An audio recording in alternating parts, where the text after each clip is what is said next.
Okay, आज की class में अमाइन का हम लोग क्या करेंगे, केमिकल प्रॉपर्टीज के बारे में पढ़ेंगे। क्या होता है केमिकल प्रॉपर्टीज, इसके बारे में हम लोग जो है बात करते हैं। मैं एक पहला सवाल पूछता हूँ, फिजिकल और केमिकल प्रॉपर्टीज में क्या अंतर है? पिछली क्लास में हमने जो बातें करी थी फिजिकल प्रॉपर्टीज के बारे में बात की थी। मुझे बताइए क्या अंतर होता है फिजिकल एंड केमिकल प्रॉपर्टीज का? हाँ बोलिए मनीषा। सर, जो फिजिकल प्रॉपर्टीज होती है उन्हें हम देख भी सकते हैं, पर हम केमिकल प्रॉपर्टीज को ऐसे एग्जैक्टली नहीं देख सकते। अच्छा, मैंने दो गैस को मिलाया, आपने देख लिया? No sir. जैसे मैंने मिला दिया तो मिला होगा ना? Yes sir. क्या वो उसको हम कह सकते हैं केमिकल प्रॉपर्टीज है? सर, जो उसमें रिएक्शंस होगी वो होगी केमिकल प्रॉपर्टीज। ओके, जिसके अंदर रिएक्शन हमें कैसे पता लगेगा जिसको आप देख ही नहीं सकते? हाँ बोलिए तमन्ना। सर, फिजिकल प्रॉपर्टीज वो होती हैं जिसमें हम कलर और डेंसिटी, मतलब मेल्टिंग पॉइंट और बॉइलिंग पॉइंट की स्टडी करते हैं। और केमिकल प्रॉपर्टीज वो होती हैं जिसमें हम मतलब केमिकल चेंज के बारे में जानते हैं कि वो कैसे हुआ, किस तरह ओके, से हुआ। मैं सिंपल शब्दों में समझाऊं तो फिजिकल प्रॉपर्टीज वो प्रॉपर्टीज होती हैं जिसकी मॉलिक्यूल्स की प्रॉपर्टीज चेंज नहीं होती है। केमिकल प्रॉपर्टीज उसे कहते हैं जिसकी रिएक्टेंट वाले मॉलिक्यूल्स की प्रॉपर्टीज जो है प्रोडक्ट वाले से इंटायरली डिफरेंट हो जाती है। उसको हम लोग क्या कह देते हैं? केमिकल प्रॉपर्टीज कह देते हैं। ठीक है, ओके। मैं एक सेकंड क्वेश्चन पूछता हूं। मैंने आप लोगों को पहले बताया था बेस। बेस किसे कहेंगे? सर, जो इलेक्ट्रॉन पेयर डोनर हो। Very good, thank you Manisha. जिसके पास इलेक्ट्रॉन पेयर डोनर हो। कई बच्चे कहते हैं सर जिसके पास नेगेटिव चार्ज हो। ठीक है, नेगेटिव चार्ज के पास अगर हम ये समझें कि जिसके पास लोन पेयर डोनेट करने की क्षमता हो वो बेसिक कैरेक्टर शो करेगा। अच्छा, जो जितना ज्यादा लोन पेयर या जितना ज्यादा आसानी से इलेक्ट्रॉन को डोनेट करेगा उसकी बेसिसिटी क्या होगी? ज्यादा होगी या कम होगी? सर, ज्यादा होगी। वेरी गुड, ज्यादा। अच्छा, आप लोगों को ये समझ में आ गया होगा कि NH3 मुझे बताइए क्या है? बेस है या नहीं है? सर, बेस है। कैसे कहा आपने बेस है? इसके पास नाइट्रोजन के पास 3 हाइड्रोजन है, हमने 3 हाइड्रोजन लगा दिए। कहाँ है इसके पास डोनेट करने के लिए? सर, क्योंकि ये लोन पेयर है। Loan Very pairs good. होते हैं। उसके पास यहाँ पे क्या है? एक लोन पेयर है। और यस सर। लोन पेयर हमने यहाँ पे दिखाया नहीं था, लेकिन इसके पास है तो सही। Yes sir. जिस कारण से अगर ये डोनेट करेगा उसको हम लोग क्या कह देते हैं? बेस कह देते हैं। एसिड किसे कहेंगे? सर, जो लोन पेयर एक्सेप्टर होता है। हाँ, जो लोन पेयर को एक्सेप्ट करेगा उसको हम लोग क्या कह देंगे? एसिड कह देंगे। मैं एक और क्वेश्चन पूछता हूँ, न्यूक्लियोफाइल किसे कहते हैं? मैंने बताया था। जो प्रोटॉन लविंग होता है। Electron rich. Very good. जो इलेक्ट्रॉन रिच हो या जो प्रोटॉन लविंग हो। प्रोटॉन लविंग का मतलब क्या होता है मनीषा? थोड़ा सा मुझे बताएंगे, एक्सप्लेन करेंगे? जो पॉजिटिव चार्ज पे लगता है जाके। ठीक है, वेरी गुड, थैंक यू। मैं आपकी बात को थोड़ा सा क्लेरिफाई कर देता हूं। आपने सही बोला है, ऐसा नहीं कि गलत बोला है। मैंने आप सभी को बताया था न्यूक्लियोफाइल का मतलब होता है जिसके पास लोन पेयर हो, चाहे वो निगेटिव के फॉर्म में हो चाहे जिस फॉर्म में हो, या मैं कह दूं तो जिसके पास नेगेटिव चार्ज हो। एक्चुअली कई बार ना नेगेटिव चार्ज नहीं हो कि क्या हो जाता है? लोन पेयर हो जाता है। तो मैं दोनों लिख देता हूं, जिसके पास नेगेटिव चार्ज हो या लोन पेयर हो।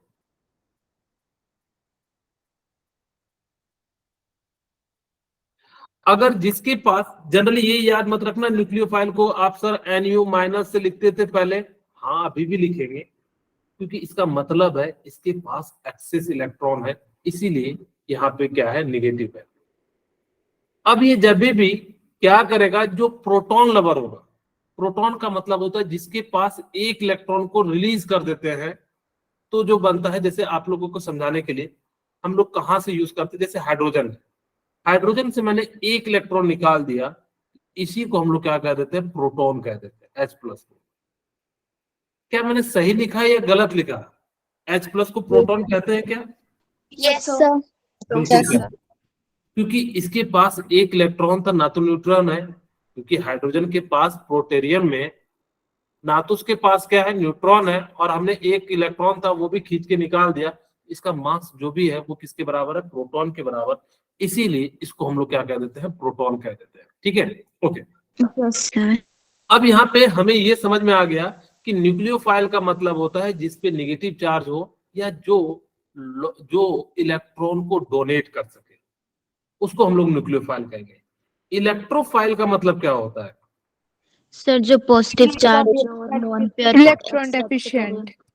इलेक्ट्रॉन डेफिशिएंट कंपाउंड को या एटम को, यहाँ पे अपना ब्रैकेट में लिख सकते हो इलेक्ट्रॉन रिच को।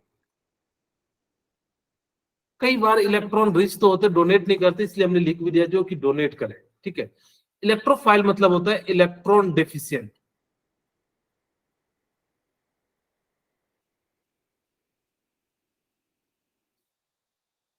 ठीक है, जो इलेक्ट्रॉन डेफिशिएंट एटम होंगे उसको हम लोग क्या कह देंगे, इलेक्ट्रोफाइल।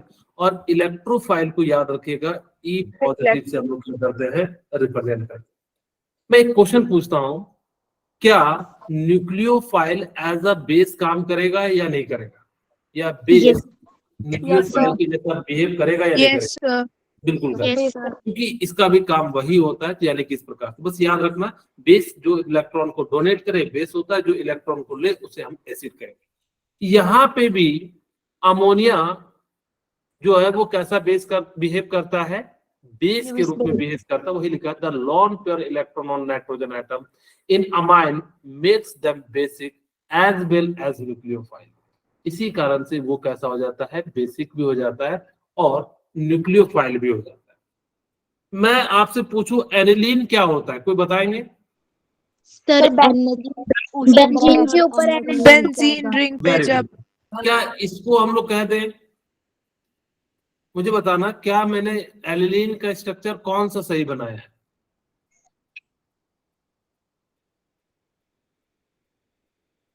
कौन सा स्ट्रक्चर एनिलीन का सही है?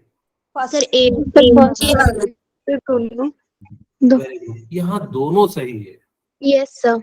यहाँ पे वो अलग बात है कि मैंने कहोगे सर यहाँ, क्योंकि कहीं से भी शुरू कीजिए, जब आपके फंक्शनल ग्रुप है तो नहीं है, वो तो मैंने रिप्रेजेंट करने के लिए जो है इस प्रकार से जो है लिख दिया है। ओके, अब मुझे बताइए कि एनिलीन को मैंने HCl के साथ रिएक्शन करा दिया। अब जैसे ही मैंने HCl के साथ रिएक्शन कराया, H पे पॉजिटिव आएगा, Cl पे क्या आएगा, नेगेटिव। ठीक है। कैसे, कौन रो रहा है, क्या था, कैसा आवाज था, बड़ा खतरनाक टाइप का था। छोटा भाई होगा सर किसी का। क्या होगा पायल? किसी का भाई होगा। मतलब घर में सर वो मेरी बहन। गाय बच्चे का वो सब ना, बकरी का बच्चा ना? नहीं सर रियल। नहीं, आवाज तो ऐसे, चलिए ठीक है, जैसा भी हो। हाँ, अब यहाँ पे नाइट्रोजन पे निगेटिव होगा और हाइड्रोजन पे पॉजिटिव होगा, तो ये H प्लस क्या हो जाएगा, यहाँ जुड़ जाएगा नाइट्रोजन पे, और Cl माइनस क्या हो जाएगा, यहाँ पे जो है H प्लस के साथ जुड़ जाएगा।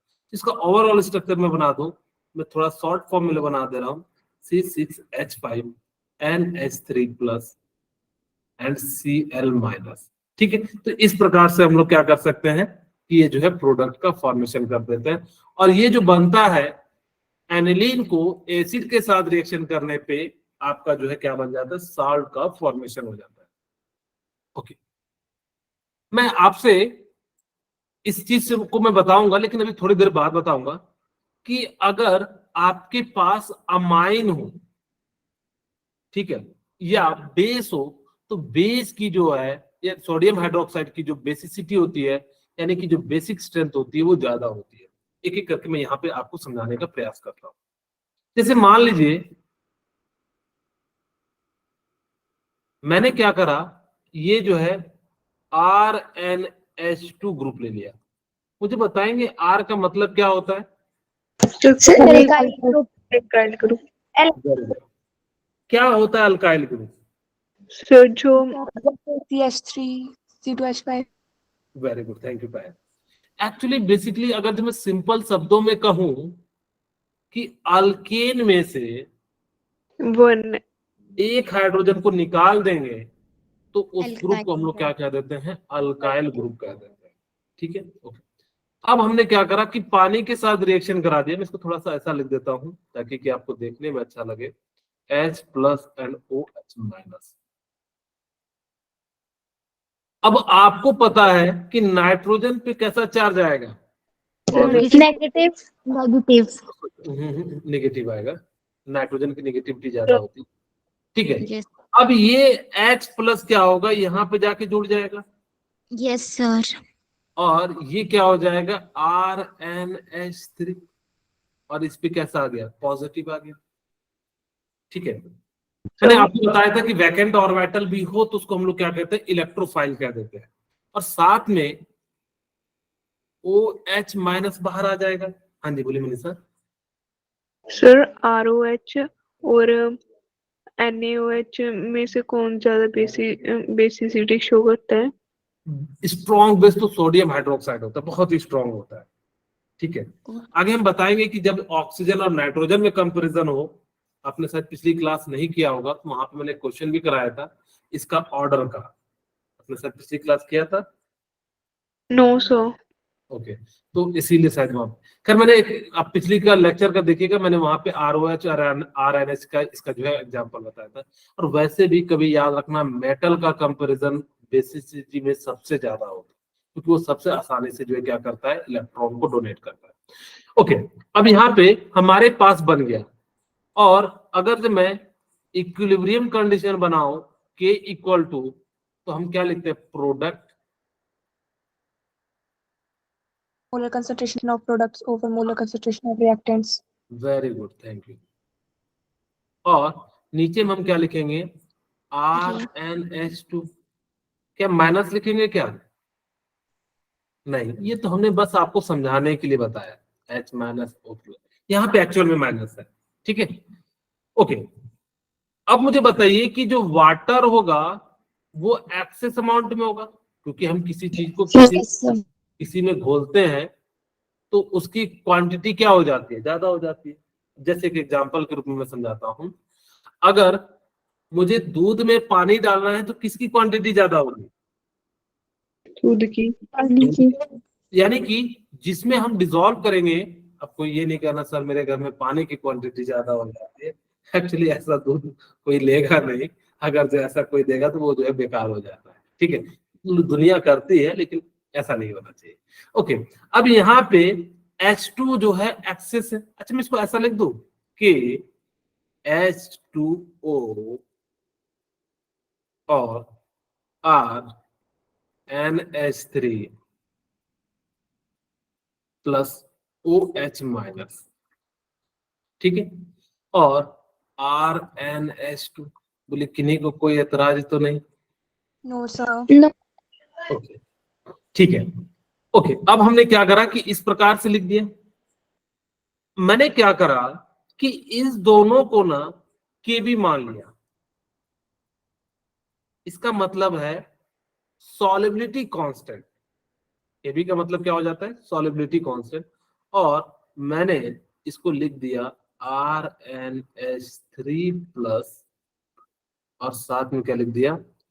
OH minus. ठीक है, और नीचे में क्या लिख दिया? RnH2। मैं बता रहा हूं आज की क्लास में आपको ऐसे स्ट्रक्चर दिखेंगे जो कि आपके एग्जाम में कई बार आए हुए हैं। एकदम घूम फिर के वही आएगा, उसी टाइप के पैटर्न को आता है, लेकिन चीजें थोड़ी सी चेंज हो जाएगी। तो उस चीज को हम लोग जो है आज की क्लास में, ये क्या है? सॉलिबिलिटी कांस्टेंट है।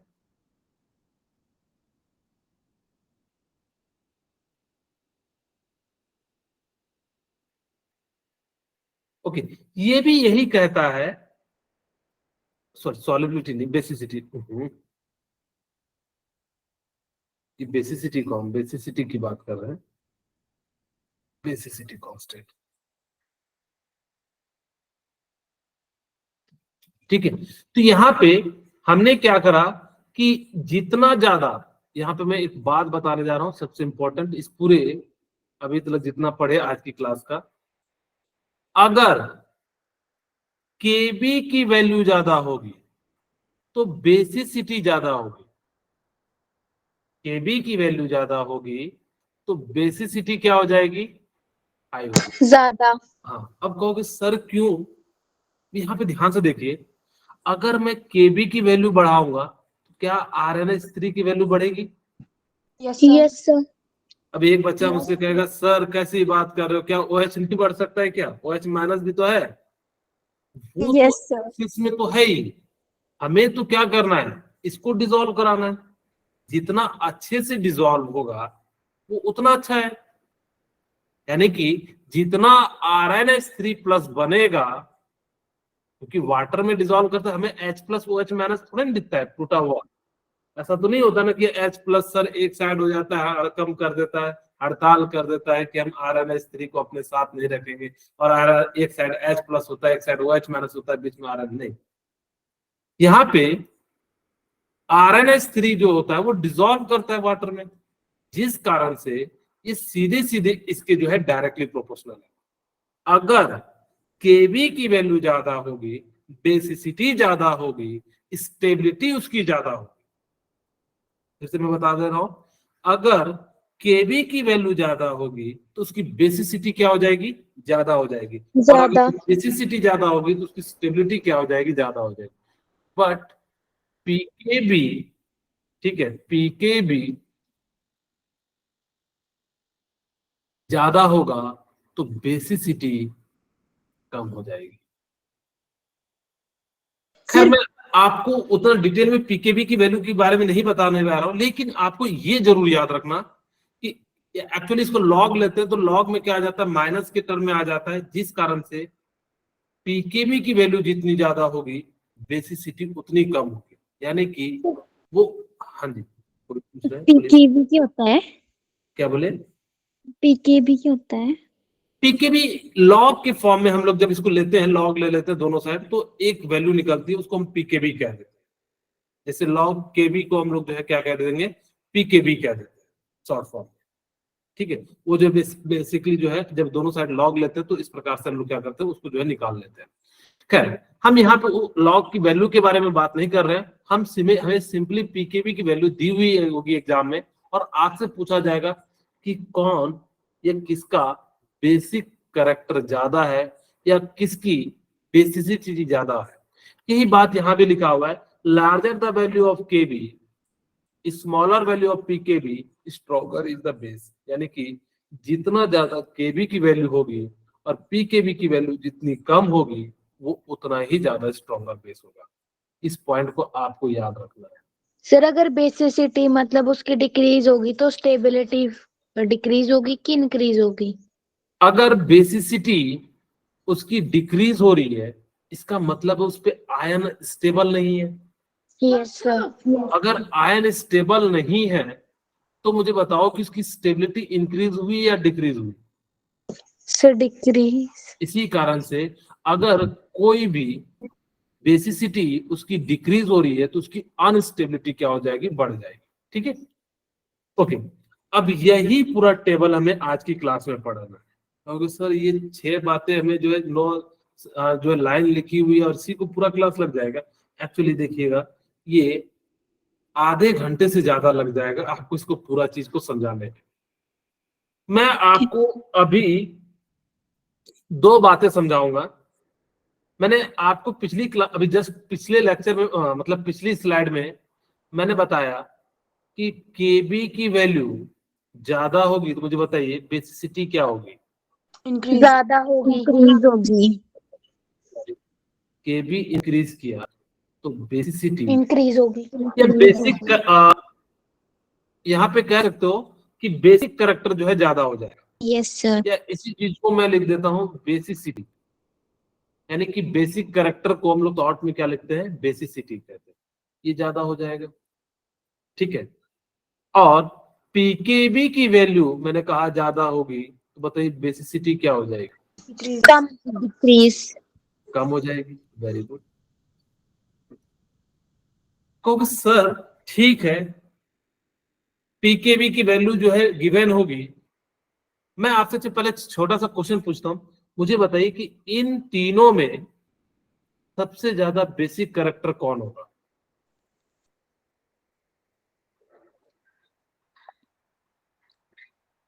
सेकंड, फर्स्ट फर्स्ट वाला। यस, नहीं, फर्स्ट। सेकेंड वाला।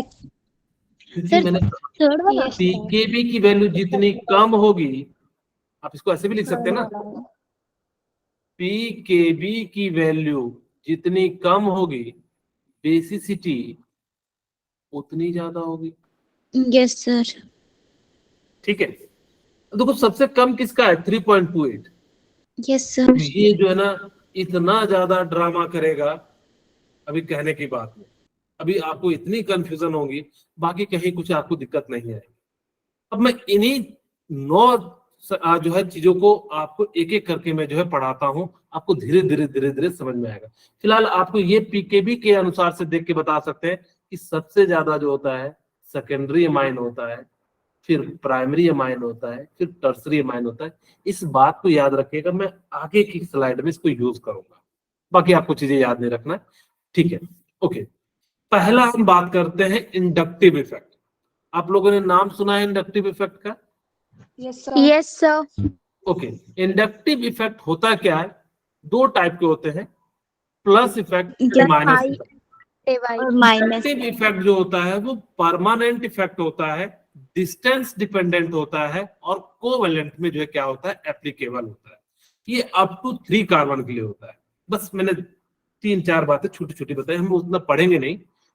मैंने क्या करा, आपको समझाने के लिए आर एक्स ले लिया, मैंने इसको माना ग्रुप, क्योंकि मुझे जरूरत होगी इसलिए समझाने के लिए, इसलिए मैं इसको समझा रहा हूं, नहीं तो मैं इसको स्किप कर देता। और इसको हम लोग कहते हैं सिस्टम।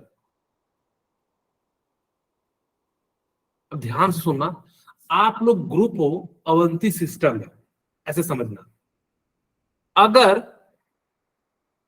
ये ग्रुप पावरफुल होगा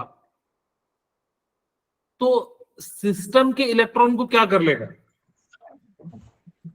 ले लेगा। खींच लेगा। अगर ये ले लेगा तो इस पे चार्ज क्या आएगा? नेगेटिव। नेगेटिव। नेगेटिव। अगर कोई भी सिस्टम से इलेक्ट्रॉन को खींच लेते हैं तो ये कैसा इफेक्ट शो करेगा? Minus I effect.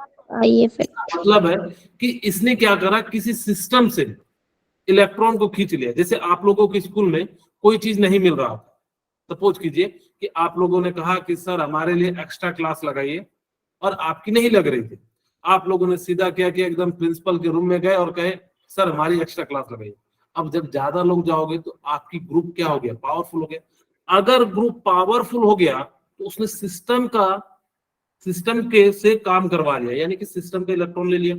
खुद पे क्या आ गया? निगेटिव आ गया, क्योंकि हम जब किसी का इलेक्ट्रॉन लेते हैं तो उस पर निगेटिव आ जाता है। इस इफेक्ट को माइनस आई इफेक्ट कह देते हैं। याद रखना, माइनस आई इफेक्ट के कारण बेसिसिटी डिक्रीज हो जाती है। कहोगे क्यों सर? बेचारे नाइट्रोजन के पास 2 लॉन पेयर था, वो भी आप खींच रहे हो, वो कहां से दूसरे को डोनेट करेगा? दे पाएगा क्या? नहीं। इस कारण से माइनस आई इफेक्ट के कारण बेसिसिटी क्या हो जाती है? डिक्रीज हो जाती है। ओके, कहोगे सर ठीक है हम समझ गए, बेसिसिटी जो है डिक्रीज हो जाती है। बट अच्छा, यहाँ पे कोई एक्स का मतलब हैलोजन नहीं समझना, मैंने बस समझाने के लिए एक्स यूज किया है।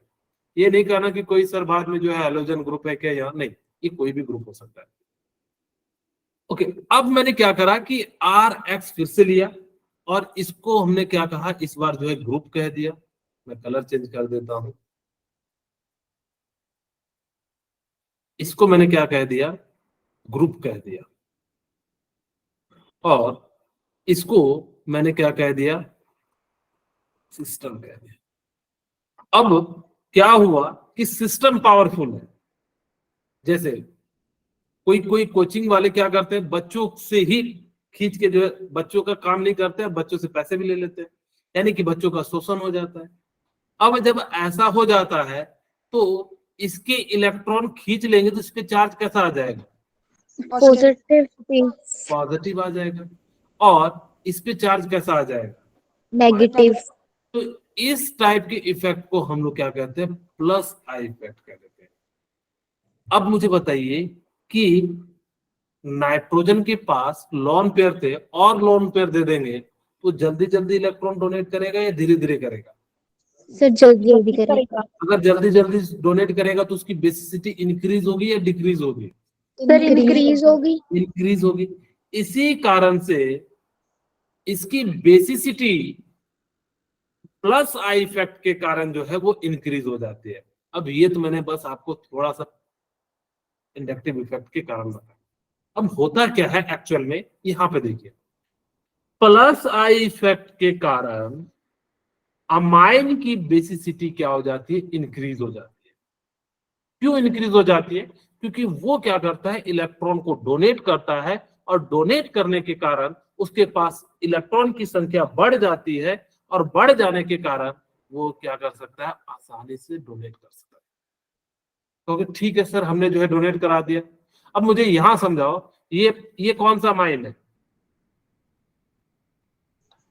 Sir primary amine. Very good. ये वाला कौन सा अमाइन है? Secondary. Very good. Secondary amine. ये वाला जो है secondary. Tertiary amine. Tertiary. Tertiary है। याद रखना, CH3 ग्रुप, ये जितने भी अल्काइल ग्रुप है, जनरली हम लोग CH3 यूज करेंगे, लेकिन जितने भी अल्काइल ग्रुप है वो सभी के सभी इलेक्ट्रॉन को डोनेट करते हैं। आप ऐसे भी समझ सकते थे कि अगर X की इलेक्ट्रोनेगेटिविटी ज्यादा हुई तो इलेक्ट्रॉन खींच लेगा, नेगेटिव आ गया। अगर इसकी इलेक्ट्रोनेगेटिविटी ज्यादा हुई तो ये खींच लेगा, इस पे पॉजिटिव आ जाएगा।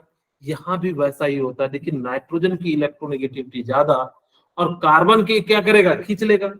और मैंने क्या कहा कि आप खींचने वाला टर्म यूज ना करके आप क्या कीजिए कि वो क्या करता है, प्लस आई इफेक्ट से इलेक्ट्रॉन को धकेल देता है। कहना सेम है, मैंने कहा कि मैंने धकेल दिया और किसी ने कहा कि मुझे खींच लिया, बात एक ही चीज है, तरीके अलग है। यही बात जो है बेसिसिटी ऑफ अमाइन में कहता है कि प्लस आई इफेक्ट क्या करता है, अपने इलेक्ट्रॉन को डोनेट कर देता है, यानी कि जो है अमाइन के साथ। कहोगे ठीक है सर। अब मैं एक बात पूछता हूं कि अगर यहां पे इसको कितने साइड से इलेक्ट्रॉन मिल रहा है? सर एक ही साइड से। इसको कितने साइड से मिल रहा है? दो तरफ से। इसको 3 तरफ से मिल रहा है। तो मुझे बताइए कि कौन सबसे आसानी से, अगर ये इलेक्ट्रॉन डोनेट भी करता है तो पीछे से कहते हैं ये अल्काइल ग्रुप, मैं हूं ना, फिर डरने की क्या बात है। तो यहां से ये इलेक्ट्रॉन अपना अपना देगा इसको, और जैसे देगा तो तभी भी स्टेबल हो गया। इस कारण से इसकी स्टेबिलिटी का जो ऑर्डर है वो 3 डिग्री, 2 डिग्री, 1 डिग्री। याद रखिएगा, इसकी स्टेबिलिटी का ऑर्डर क्या हो गया, 3 डिग्री, 2 डिग्री एंड 1 डिग्री। ये कहां है, बेसिसिटी ऑफ गैस के लिए, ये याद रखना। बेसिसिटी जो ना स्टेट पे भी डिपेंड करती है कि सॉलिड है या एक्वस है। ये मैंने बताया basicity order of gas. Sir इसका एक बार एक्सप्लेन कर सकते हो कि मतलब कि टर्शरी का क्यों ज्यादा है सबसे? Okay, very good, thank you. मैं यहाँ पे आपको एक बार जो फिर से समझाता हूँ। मेरे पास मान लीजिए कि RNR ये ग्रुप है और मैं एक प्राइमरी ले लेता हूं।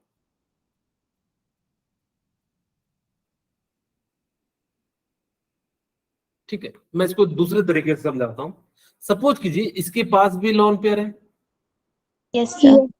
इसके पास भी लोन पेयर है। अब मुझे बताइए कि मैंने ना दोनों के लोन पेयर को ले लिया, अगर मैंने ले लिया तो इस पे चार्ज कैसा आ जाएगा, नेगेटिव। नेगेटिव क्योंकि इसका मैंने ले लिया ना, डोनेट कर दिया। अच्छा सर।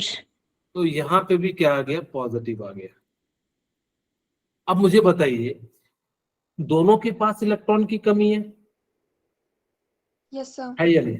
अब इसको क्या कह रहे हैं कि इसको भाई भी पैसे दे रहा है, इसको दीदी भी दे रहे हैं, इसको मम्मी पापा भी दे रहा है, तो इसको स्टेबिलिटी तो मिल जा रही है ना इसका। अगर जब मान लो किसी कारणवश किसी कंपनी से इसको लॉस भी लग गया, इसको डोनेट करने वाले तो है ना, ये अभी भी स्टेबल ही रहा। इन केस अगर जिसने इलेक्ट्रॉन डोनेट भी कर दिया तो भी अभी स्टेबल है। बट अगर जो इसकी कंपनी में लॉस हो गया इलेक्ट्रॉन का, तो अब इसको डोनेट करने वाला एक ही साइड है, शायद भरपाई ना कर पाए, इसी कारण से ये जो है लेस स्टेबल होता है। दूसरे तरीके से मैं कार्बोकैटायन के फॉर्म में समझाने का प्रयास करता हूँ। ये 3 डिग्री कार्बोकैटायन है, ये 1 डिग्री कार्बोकैटायन है, और आपको पता है कि 3 डिग्री कार्बोकैटायन जो होता है वो ज्यादा स्टेबल होता है एज कंपेरिजन टू 1 डिग्री। इसी कारण से 3 डिग्री की जो स्टेबिलिटी होती है या बेसिसिटी जो होती है वो ज्यादा हो जाती है। क्या प्रीति समझ में आया? Yes sir. ओके, ठीक है। अब ये बात, अब कहोगे सर क्या ये पहला पॉइंट हमने यहां से सीख लिया? कहां गया हमारा टेबल? क्या हो गया? क्या सर हमने ये सीखा? नहीं, अभी तो हमने शुरुआत ही नहीं किया है। एक चीज ही अलग चीज है, हम बस आपको सेकंड चीज समझाने का प्रयास करते हैं। ये ऑर्डर है प्लस आई इफेक्ट का, आप लोग इसको देख लीजिएगा, CH2 minus, NH minus, O minus, C double bond O, और जो मिथाइल ग्रुप यानी कि जितने भी लगे हुए CH मिथाइल ग्रुप 2 है 3 है, यहाँ पे जितने भी लगे हुए रहेंगे ये है। और फिर ये है जो है हाइड्रोजन का थर्ड यानी कि जो है ट्रिटेरियम, ड्यूटेरियम एंड प्रोटेरियम। इस प्रकार से इसको ऑर्डर रखेंगे। अब हम बात करते हैं सेकंड, सॉल्वेशन पे बात करते हैं। कोई मुझे बताएगा सॉल्वेशन का मतलब क्या होता है?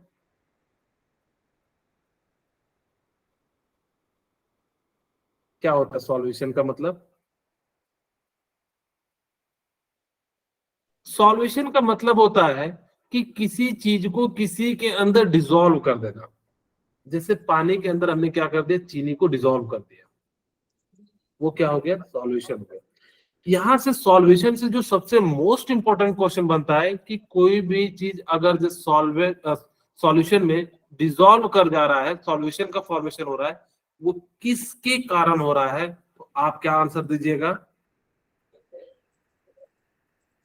किसके कारण हो रहा है? Due to the hydrogen bonding. कोई भी चीज डिसॉल्व कर रहा है तो वो किसके कारण से कर रहा है? हाइड्रोजन बॉन्डिंग के कारण क्या कर जा रहा है? डिसॉल्व कर रहा है।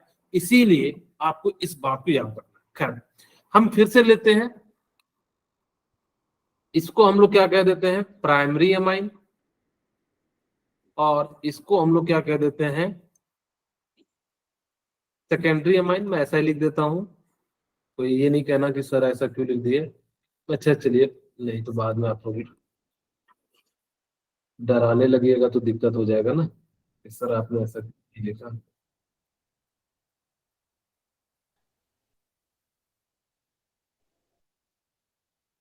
सर जी, सर आपने बताया कि वो 3 डिग्री सबसे ज्यादा होता है बेसिसिटी ऑफ गैस, तो वो सॉलिड और लिक्विड में भी सेम ही होगी? नहीं, लिक्विड का हम बता रहे हैं, ये तो लिक्विड का तो केस है। Yes sir.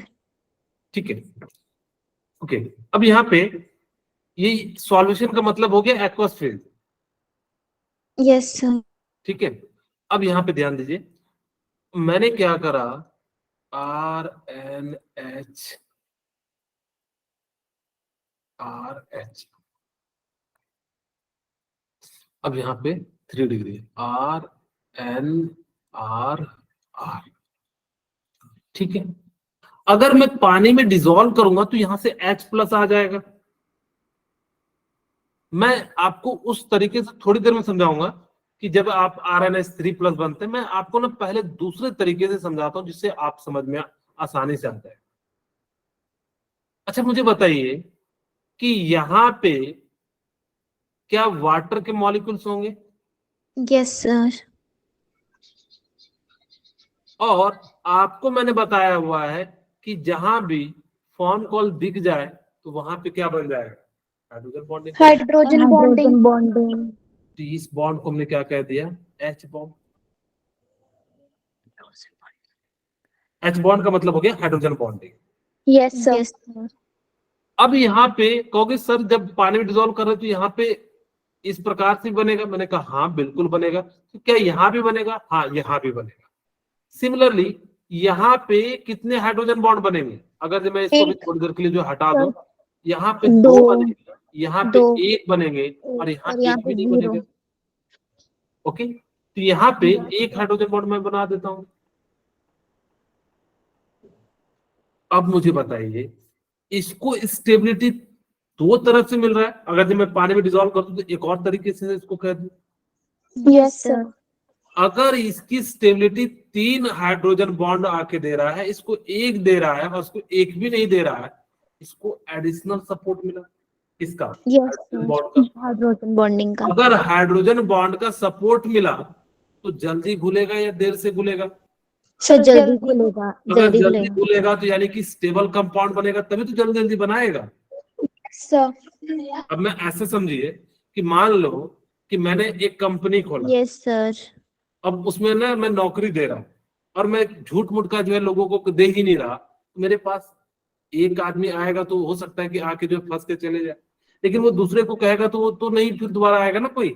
लेकिन अगर मैं दूसरे को स्टेबल कर रहा हूँ तो मेरे पास भरमार आएंगे।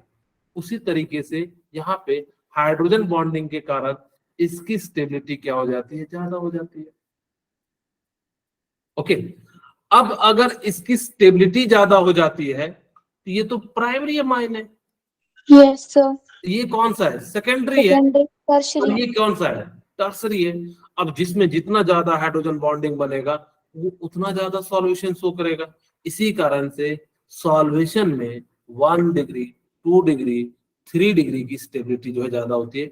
या मैं लिख देता हूं, basicity order of in aqueous phase. ठीक है, यहां तक क्लियर है?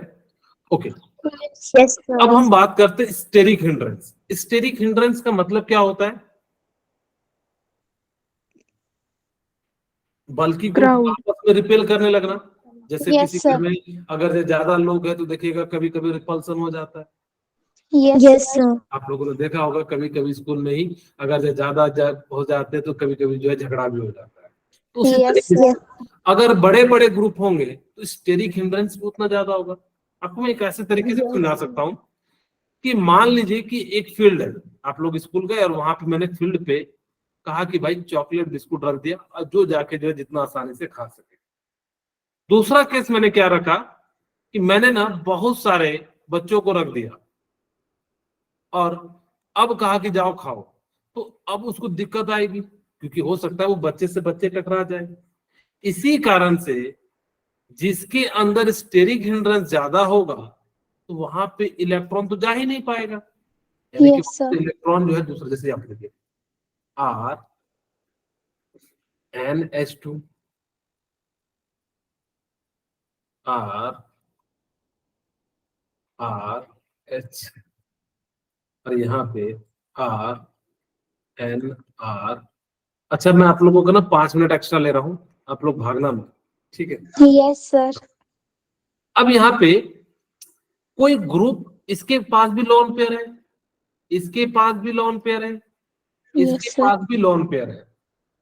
अगर कोई इलेक्ट्रॉन लेना चाहेगा, कोई यहां से गया, मान लो सपोज करो H+, यहाँ तो कहेगा कि भाई बड़ा आसानी से जगह मिल गया, लेकिन यहाँ गया बड़ा सा ग्रुप, तो ये क्या करेगा? रिपेल करने लगेगा। Yes, अगर sir. रिपेल करने लगेगा जिस कारण से यहाँ से इलेक्ट्रॉन तो दे नहीं पाएगा।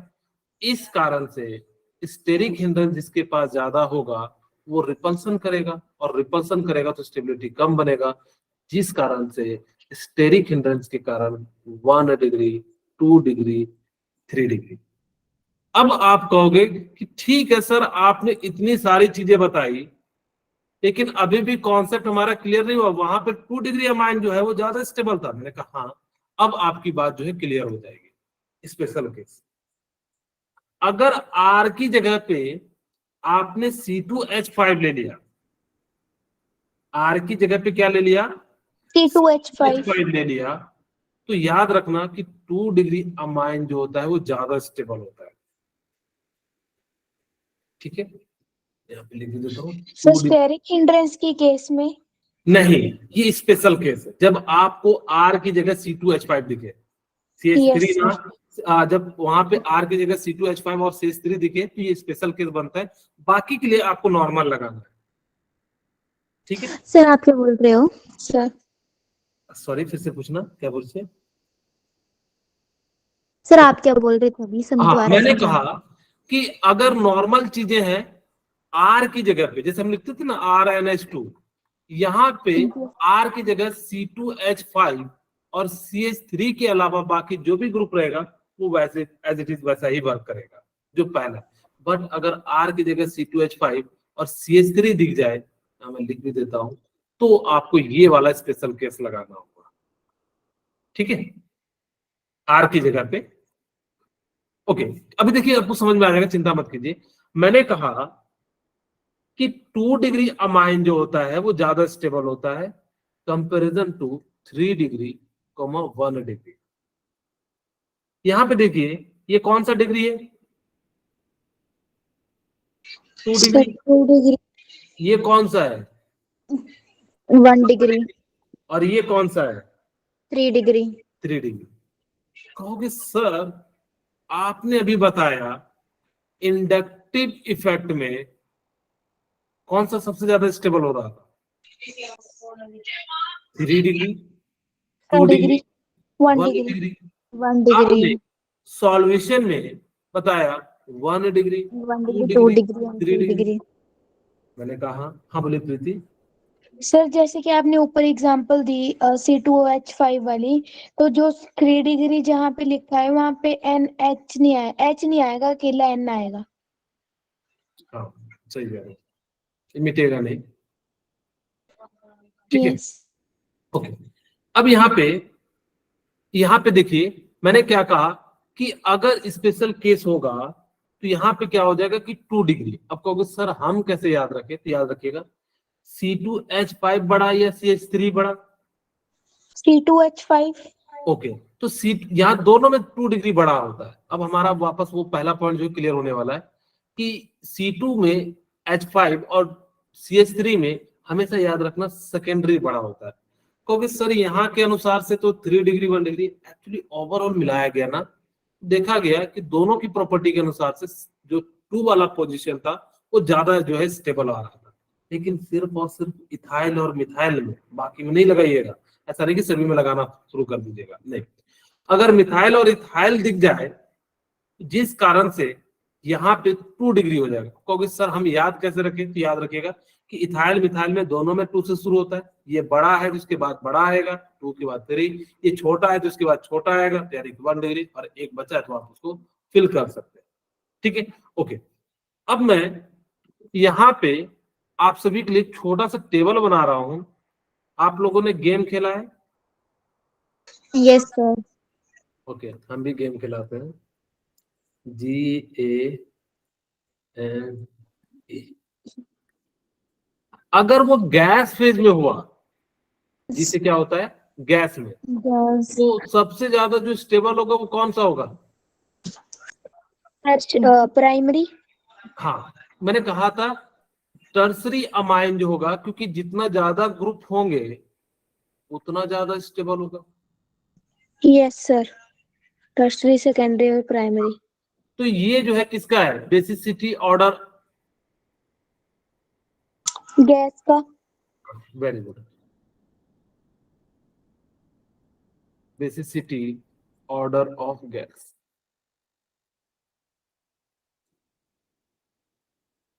अगर जब एक्वस होगा तो क्या होगा? मैंने कहा था एक्वस में क्या हो जाता है? हाइड्रोजन बॉन्डिंग बनता है।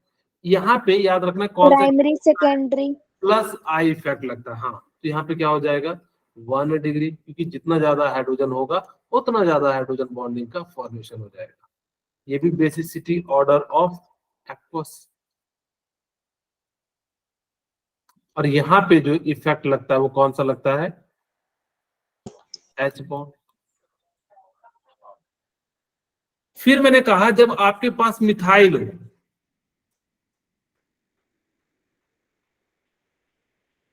और ई से क्या हो जाएगा? इथाइल हो,